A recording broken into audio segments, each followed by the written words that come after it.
राहुल नागपाल जी, ये दिल्ली के जो चुनाव के नतीजे हैं चौंकाने वाले हैं। क्या लगता है, ये हिंदुत्व की जीत है या बहुजन की हार है? क्योंकि मुस्लिम और दलित सीटों पे अधिकतर सीटें जो है आम आदमी पार्टी ने जीती है। 22 में से लगभग 17 सीटें जो है 9 सीटें जो है वो मुस्लिम बहुल इलाकों की है और दलित सीटों में 8 सीटें जो है वो भी आम आदमी पार्टी के पास है। तो कौन जीता है, क्या लग रहा है ये? देखिए, सबसे पहले तो जो चुनाव के परिणाम आए हैं, आपने कहा कि चौंकाने वाले मैं नहीं समझ रहा हूँ। अगर केजरीवाल हारे हैं, आम आदमी पार्टी हारी है, तो केजरीवाल को आगे बढ़ कर के कहना चाहिए कि हम मूर्ख हैं, हम गठबंधन में विश्वास नहीं करते हैं, हमारी अकेलो चलो की नीति हमें लेकर के डूब गई। देखिए, समझिए, जब भारतीय जनता पार्टी अपने अलायंस को, जिनका दिल्ली में कुछ नहीं है, बताइए जेडीयू का क्या है, बताइए रामविलास पासवान का यहाँ क्या है, लेकिन उसके बावजूद भी वो अपने गठबंधन धर्म को निभाते हुए एक सीट जेडीयू को और एक सीट क्या नाम चिराग पासवान की पार्टी को छोड़ देते हैं, एलएनजेपी को। तो आप समझिए कि वो गठबंधन को कितने अच्छे तरीके से निभा रहे हैं। और केजरीवाल चूंकि लाला आदमी है, बढ़िया है, तो वो तोल मोल ज़्यादा करता है। जैसे लोकसभा चुनाव में आपने देखा होगा कि वो कांग्रेस के साथ दिल्ली में तो गठबंधन में लड़ रहे थे, लेकिन पंजाब में जो है वो अलग अलग लड़ रहे थे। मतलब यहाँ तो क्या नाम है, दोस्ती वाला हाथ था, कंधे पे कंधा रख के वोट मांग रहे थे दोनों। राहुल गांधी आम आदमी पार्टी को वोट कर रहे थे और केजरीवाल जो है वो राहुल गांधी को वोट कर रहे थे, कांग्रेस को वोट कर रहे थे, लेकिन पंजाब में अलग अलग एक दूसरे को विरोध कर रहे थे। तो लाला क्या है कि लाला तोल मोल करके भाव करता है। अगर लाला चाहता, केजरीवाल चाहता, तो वो कम से कम कांग्रेस के साथ गठबंधन कर देता। हमें तो पता अंदर की 10 से 12 सीट की डिमांड थी कांग्रेस की कि 10 से 12 हमें छोड़ दो, बाकी तुम लड़ लो। 6.5% वोट कांग्रेस को मिला है साहब, लगभग 6.5 लाख वोट कांग्रेस को मिला है दिल्ली के विधानसभा चुनाव में। अगर यही 6 लाख वोट जो है आम आदमी पार्टी के पक्ष में चला जाता, तो आम आदमी पार्टी को कितना वोट मिला है? 41 लाख। बीजेपी को कितना मिला है? 43 लाख। तो 2 लाख का डिफरेंस है। वोट ऑफ परसेंटेज पर आप आ जाइए तो आम आदमी पार्टी को जो है वो लगभग 43.57% वोट मिला है और बीजेपी को जो है 45%, 45.5% वोट मिला है। तो 1.9 का डिफरेंस है जीत और हार में। अगर केजरीवाल जी कांग्रेस के साथ गठबंधन कर लेते तो सरकार बन जाती। पिछले बार जो चुनाव का जो परसेंटेज था तो 55% से ये जो आम आदमी पार्टी के वोटों में गिरावट आई है, बाकी जो वोट कहाँ गए? बाकी वोट बीजेपी के साथ गया ना भाई। आप जब हिस्सेदारी नहीं दोगे, आप एक तरफ, अब देखिए वहाँ तो 2% ही नहीं, 2% तो बढ़ रहा है ना। लेकिन मैं कह रहा हूँ अगर केजरीवाल चाहते तो कांग्रेस के साथ गठबंधन करके इसको अपनी जो जीत है उससे सुनिश्चित कर सकते थे। लेकिन केजरीवाल के पास दिक्कत क्या है कि वो भी किसी को हिस्सेदारी देना नहीं चाहते। पीछे अम्बेडकर की और भगत सिंह की फोटो जरूर है, लेकिन इस देश का जो अम्बेडकरवादी समाज है और खासतौर से जो जाटव चमार समाज है, जो महार है, जो दुसाध है, जो बाबा साहब को जिसने पढ़ लिया और समझ लिया है, उसको पता है कि हिस्सेदारी क्या है। जब वो समाज मायावती और बसपा को मिट्टी में मिला सकता है तो ये लाला जी किस खेत की मूली है? आप समझिए ना इस चीज को। लाला जी कह रहे हैं कि हम बाबा साहब की फोटो लगाएंगे। रिजर्व सीट पे तो 8 सीटें वो जीते हैं आम आदमी पार्टी। मुस्लिम बहुत सीट 12 में से 9 सीटें जीते हैं। आप मुझे बताइए कि आप 12 में से 8 जीतो, 4 हार गए। अब 4 जो 8 आप जीतो वो कितने मार्जिन से जीते हो? गोकलपुर विधानसभा सीट जहां चौधरी सुरेंद्र कुमार जाटव आम आदमी पार्टी के विधायक हैं, जीते हैं 8200 वोट से जीते हैं। जबकि सुरेंद्र कुमार की छवि ऐसी है कि 25,000 वोट उनका अपना है, वो कभी भी निर्दलीय लड़े तो 40,000 वोट ले जाएंगे। तो आप समझिए सुरेंद्र के अलावा कोई और होता हो तो हार जाता। अगर वीर सिंह दिघान का आप जिक्र कर रहे हो तो वीर सिंह दिघान की अपनी छवि है। अगर आप कुलदीप की बात करते हो मैं उनसे मान सकते हो, चलो कुलदीप 6,000 जो पिछली बार 30,000 वोट से जीता था, वो कुलदीप जो इस बार 6,000 वोट से जीत रहा है। तो आप इस चीज़ को समझिए कि जिन 8 सीटों पर आम आदमी पार्टी जीती है, सीमापुरी पिछली बार 50,000 से जीते थे, इस बार 10,000 से जीत रहे हो आप और कह रहे हो कि हमने 8 जीत लिया। 8 जीती, 40,000 वोट तुम्हारा बीजेपी में शिफ्ट हो गया। आप इसको समझिए।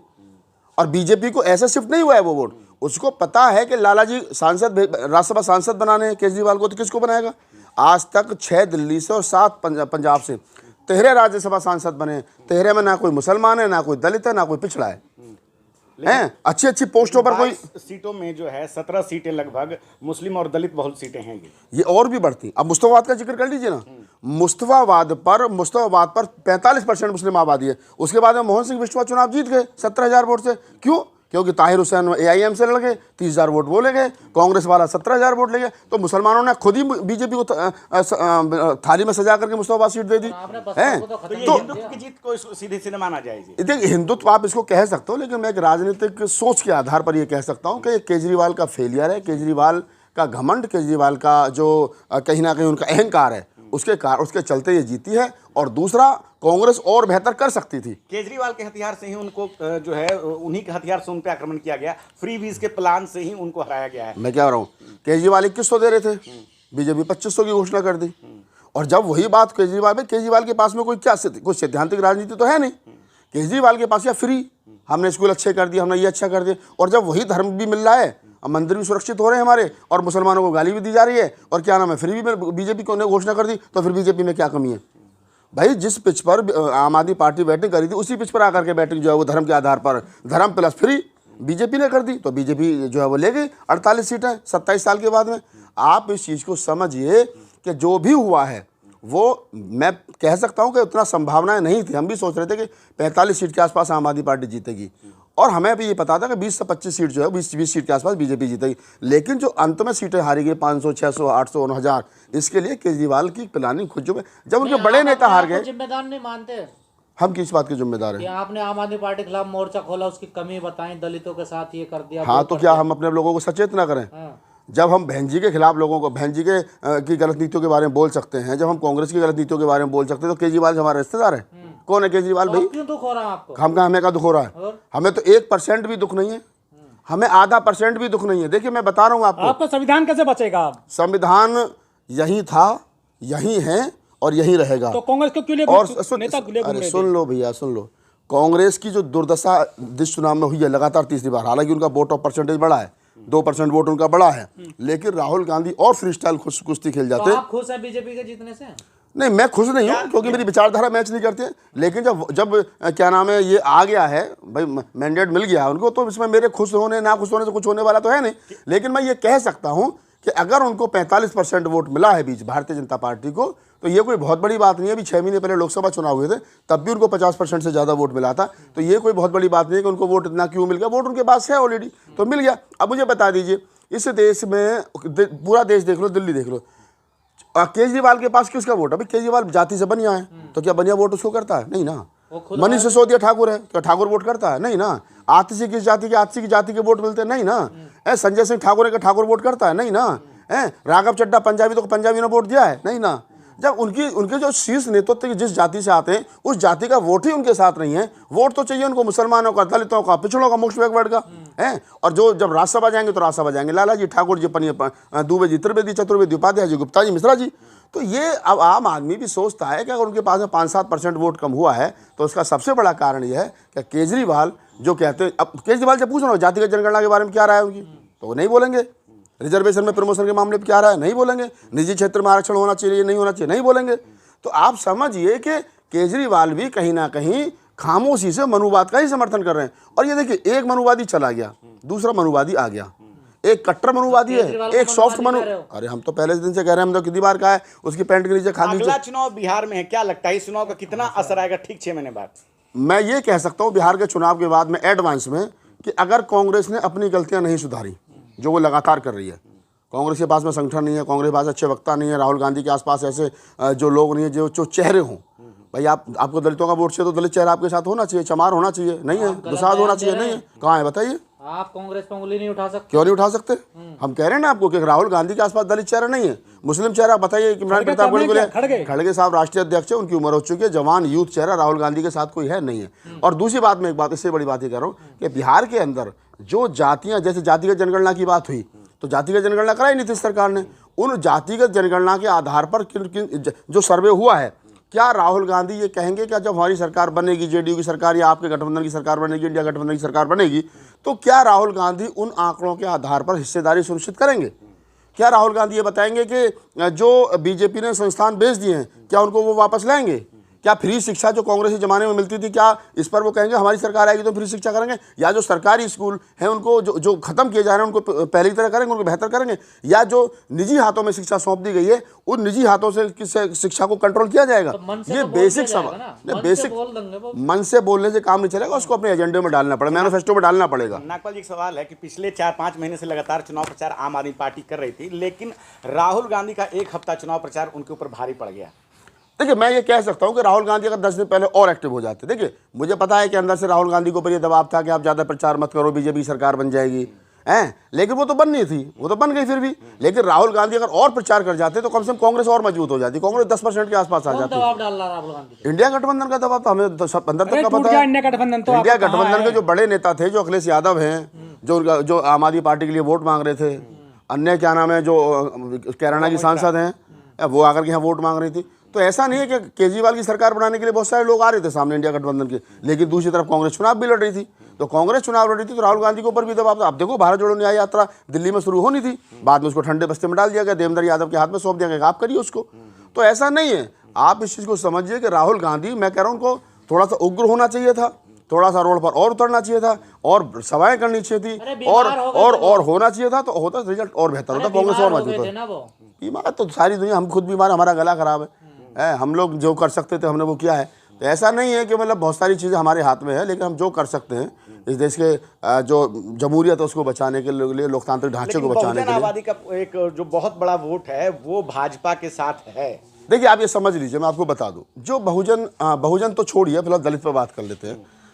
उत्तर प्रदेश की, मतलब पूरे देश की भांति दिल्ली में भी लगभग 22.5% 23% दलित है। उस 22.5% दलित में से लगभग 10% जाटव चमार है, और 12.5% अन्य जातियाँ, 6% के आसपास वाल्मीकि है, फिर कुछ और जातियाँ हैं। वाल्मीकि इस बार एक तरफा बीजेपी में गया, ये सबको पता है।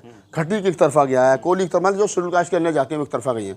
जो चमार जाटव है उनमें से लगभग 2 से 2.5% बीजेपी के साथ गया है, 8 से 7% अभी भी वो जो है लगभग आम आदमी पार्टी के साथ गया है, ये सर्वे है।